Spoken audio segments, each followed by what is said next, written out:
name is Noni Matikela. Welcome to my YouTube channel. So today, I want us to talk about the Senzo case. So many things are happening at once in South Africa, and we are busy. We are there. There's a lot of things that are happening in South Africa. But okay, let's come back to what brought us together, the Meyiwa trial. Let's strip this case down to its real battlefield, not emotions, not noise, not public pressure, but law. Let's deal with that. In any criminal trial, there is one weapon that can end everything instantly, a confession. Yeah, once there is a confession, that is the one thing that leads to trial for the trial, any criminal trial. If the court accepts a confession as free, voluntarily, and reliable, then almost everything else becomes secondary.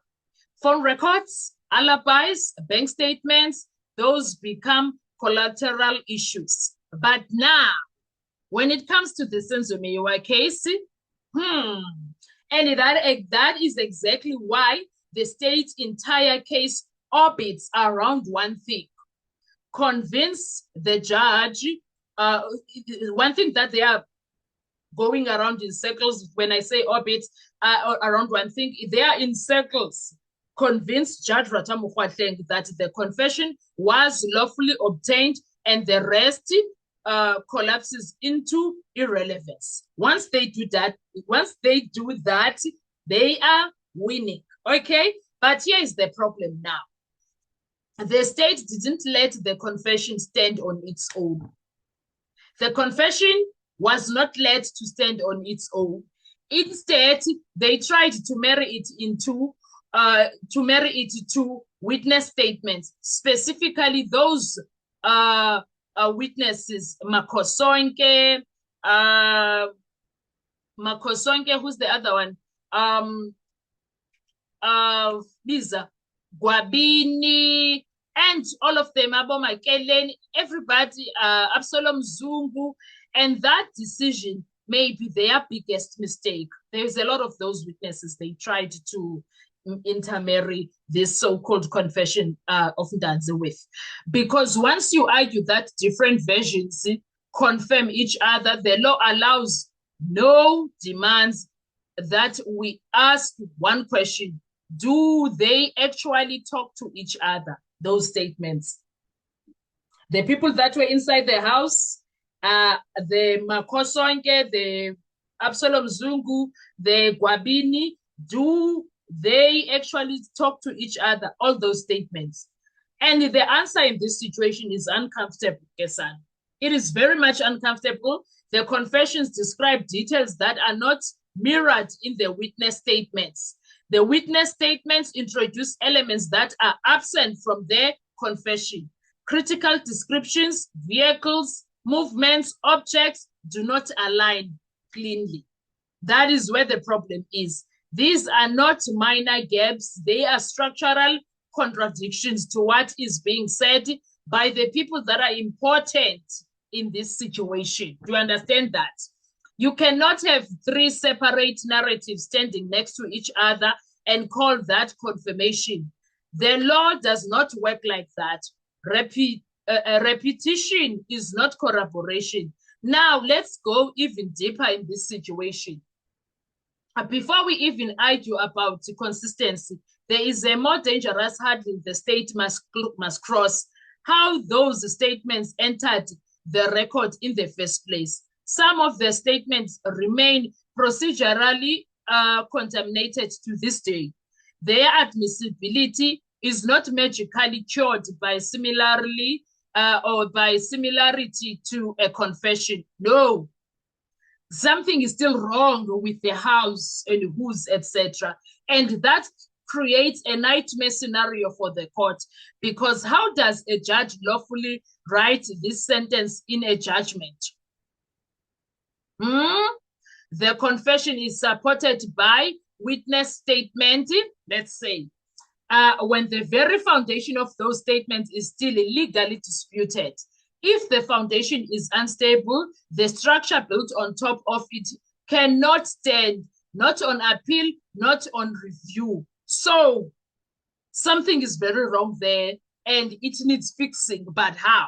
Now let's talk strategy. The state knows this. So what will they do? They will attack credibility kaNtanzi. They will highlight inconsistencies in Ntanzi's evidence, transport confusion, but bus versus no bus, things like that, shifting alibis, one place today, another tomorrow, differences between early statements and later statements. Like, there is a lot of things that the state is going to deal with, is going to try to deal with. Not to prove guilty, but to weaken reliability of Ntanzi. That's what they are fighting for right now. Then they will push a second narrative. Wait for them, you will see what's going to happen. This story comes from one source and repeats itself, but repetition is not truth, and the law has been clear on this for decades. But even there, cracks appear.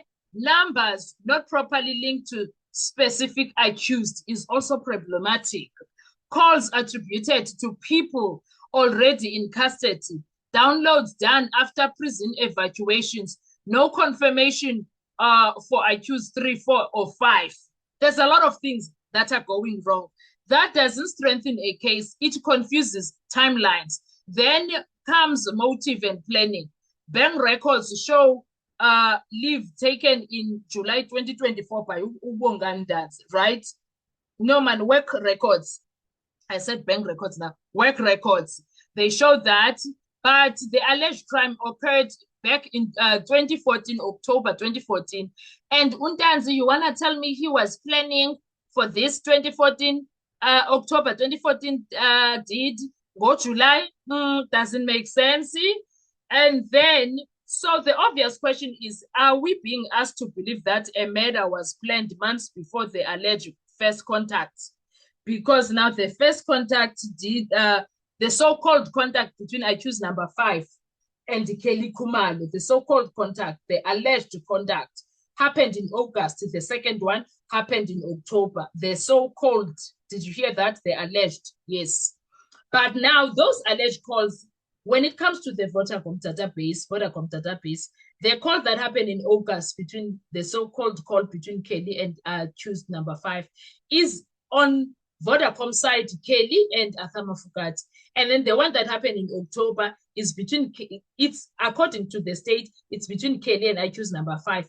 But according to Vodacom, it's between Kelly and Senzo himself. Do you see the problems that they need to deal with there? Do you see how problematic their situation is? So now, all of that becomes very, yabo, and then you are like, hi, boo. So the obvious question is that, are we going to be asked to believe that there was calls between Kelly Khumalo and accused number 5? Are we going to be forced to believe that, even though Vodacom is saying there was no such calls? And also that alone breaks logic, okay? And the courts do not convict on broken logic. So here is an uncomfortable truth with when it comes to that. The confession is the state's nuclear weapon, but it looks like there's never gonna be a matches that is going to make it. Do you understand? But by trying to force harmony where harmony does not naturally exist, they risk contaminating the very evidence they need the most. If this were an ordinary court with no public pressure, no spotlight, the danger would be clear. Over-reliance on a confession that the state itself weakens, because once a judge accepts a confession, the case is over. But if the path to the acceptance is legally flawed, then the conviction is never safe. Not today, not tomorrow, and not even on appeal. So right now, Ubaloyi has a problem. Whether he admits it or not, but he does have a problem. How is he going to convince Judge Ratta about this confession, kaNtanzi, whereas the confession, there is 2 so-called confessions is kaNtanzi. The first one with Rapatu is not too detailed. The second one with the magistrate is too detailed. Now, there is one thing that lingers now in these confessions. They are not the same. Why would it not be too detailed, the first one, and the second one be too detailed? Why was there a need for a second one when there was a first one? Like, there's so many questions that need answers there. Do you understand? There's so many questions that need answers there. And now the issue is, how is Baloyi going to deal with this? How is he going to get out of it if situation is like this? We are asking questions, yes. We are asking proper questions, I believe. We are asking questions that need to be asked, I believe. We are asking relevant questions, I believe. But the question is, how is the state going to make the so-called confessions concrete evidence? Because from where we are standing, they are not standing. From where we are watching, these confessions are not making sense. They are not making sense.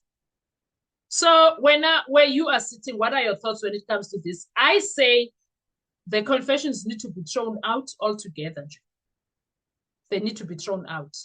That is all is needed when it comes to them. There's nothing in them. There is nothing that the judge can do about them. They are so empty. They are so empty. They need to be thrown out. And Judge Ratamu has no choice but to throw them out. There is nothing that Baloyi brought that will make him believe good. For instance, when he brought them in, there were parts that were not read. Now that everything has been read on record, I'm very much interested in hearing him when it comes to that, because they are not making sense. They are absolutely not making sense. And the way they are being challenged, especially when it comes to the confession of Magistrate Cronje, that was so made before Magistrate Cronje.